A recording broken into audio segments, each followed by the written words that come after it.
Italians had an appetite for savoring the finest cheeses, softest cashmere, the most handsome of sports cars. In food, entertainment, fashion, accommodations, and services, they fished for perfection in every bite, in every experience. This is what living La Dolce Vita meant, a unique recipe for a life that Italians have been perfecting for centuries.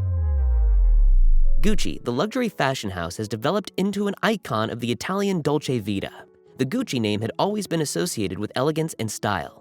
Italians were proud of their creativity and artisan traditions, and Gucci was one of those names. Today, Gucci is no longer only for the first ladies, celebrities, and the elite. It has developed into a status symbol among the Gen Z and the millennials thanks to its unique style, keeping up or rather crossing over the growing times. With a history stranger than fiction, the family antics of Guccio Gucci, the founder of the brand, is nothing short of a sensational tale filled with stardom, glamour, madness, and greed. So strange, in fact, a biopic waiting to happen, the family history was finally adapted into a film, House of Gucci, stacked with Academy Award winners and nominees, directed by Ridley Scott, and garnered international acclaim. In this video, we will go over how things unfolded for Gucci and how a hitman saved the company. Let's get started. Guccio Gucci was born in Florence, Tuscany to Gabriele Gucci, a leather craftsman from San Miniato, and Elena Santini. At the young age of 17, Guccio got on a freighter to London to make a living for himself. The fashion elite had a humble beginning as an elevator boy and dishwasher, later rising as the maitre d', the head waiter at the Savoy Hotel, the most prestigious of the hotels in the luxury scene since the 1890s. It served as a magnet for wealthy and cultivated tourists. Guccio spent his time there gaining an understanding of the city's sophistications and culture, encountering the upper echelon and observing the tourists and their exquisite tastes and how they cared less about the cost and more about quality and how they were perceived. Now, almost a century later, the Savoy boasts their shared history with Gucci, transforming their royal suite into a stark reflection of the Gucci world, history making a full circle. After saving enough money at the Savoy, Guccio returns back to Italy in 1902 in hopes of starting a new life. There, he worked for an antique store, not steering far from his love for fine craftsmanship. Around that time, he marries dressmaker Ada Calvelli and adopts her son, Ugo, from a previous relationship and started a family. The empire he would later build stood by as he was enlisted in the army at the time of the First World War. Good fortune walked by him, and he would later return to his home after fighting in the war for 4 years. After his return home, he started working in Franzi, a leather company where he learned the basics of the trade. Quickly learning, he opens a new store at Rome as their manager under the owner's guidance. The first Gucci boutique. Later in 1921, Guccio was finally ready to strike out on his own, and he opens up a store in Milan called Valigido Guccio Gucci, and later shortened it to Gucci.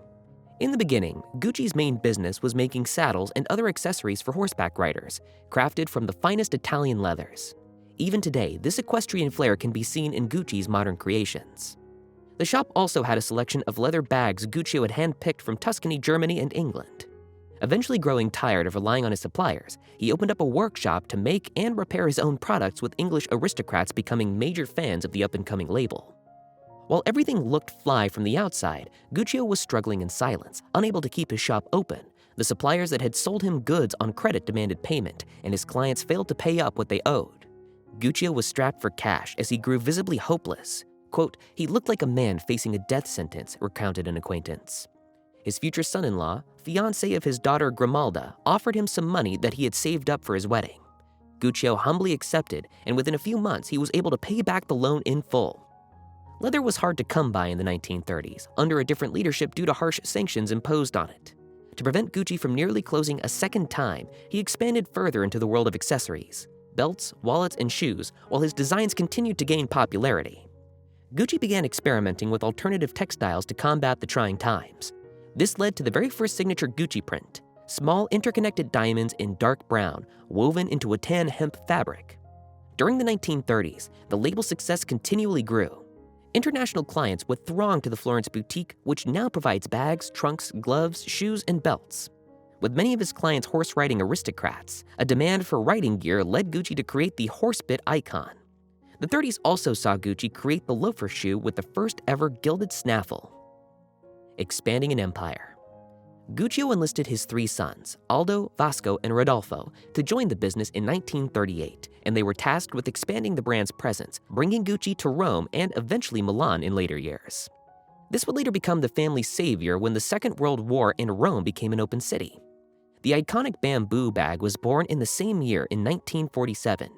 Gucci artisans were scrambling to find materials toward the end of World War II and discovered they could use Japanese bamboo to craft unique bag handles. Treated with a unique and patented method, these burnished bamboo handles became synonymous with Gucci. By early 1950s, Aldo, recognizing the potential of expanding to America, along with his brothers, Rodolfo, who was at the time a popular Italian actor performing under the stage name Maurizio De Ancora, and Vasco, they traveled to America and settled for a small shop with a loan of $6,000 they had set out with. Although initially Guccio was skeptical about this idea, in 1953, Gucci's first New York boutique opened its doors to eager American consumers. It was one of the most exclusive labels in Europe, and a loyal cult following awaited Gucci. The celebration was cut off with Guccio Gucci's death just 15 days after the opening of the New York boutique, while he was out with his wife Alda Calvelli for a movie. Glamour and glitz. After his father's death, Rodolfo managed the company's Italian interests, overseeing the opening of a store in Milan, while Vasco supervised operations in Florence. Aldo moved to New York, where he oversaw the Gucci's first boutique outside of Italy. With the new leadership, disputes began over inheritance, stock holdings, and day-to-day operations. However, despite the family's fighting, the business still carried on successfully. The decade that followed was a golden era for Gucci, thanks to celebrities who began proudly sporting its designs, catching the eye of stars and the elite. Elizabeth Taylor and Peter Sellers carried unisex Gucci totes. Jackie Kennedy carried a slouchy Gucci purse, which was officially renamed the Jackie. Grace Kelly stopped into a Gucci store to pick up a bamboo bag, and as a token of his gratitude, Rodolfo Gucci asked Italian illustrator Vittorio Acconero to design a floral scarf for the beloved Princess of Monaco. And Liz Taylor, Peter Sellers, and Samuel Beckett all wore the unisex hobo bag. The iconic double G interlocking logo, created by Guccio Gucci, was adopted mid-60s, and by the end of the 60s, business had expanded, opening stores in London, Palm Beach, Paris, and Beverly Hills. Family feud. In the 70s, Gucci looked to the east, putting down roots in Tokyo and then Hong Kong, but the golden era seemed to be over. The Gucci brothers were constantly fighting, even though the brand debuted their first ready-to-wear collection in 1981. Gucci presented its first ever runway show in Florence. At that point, Rodolfo's son, Maurizio, had taken over.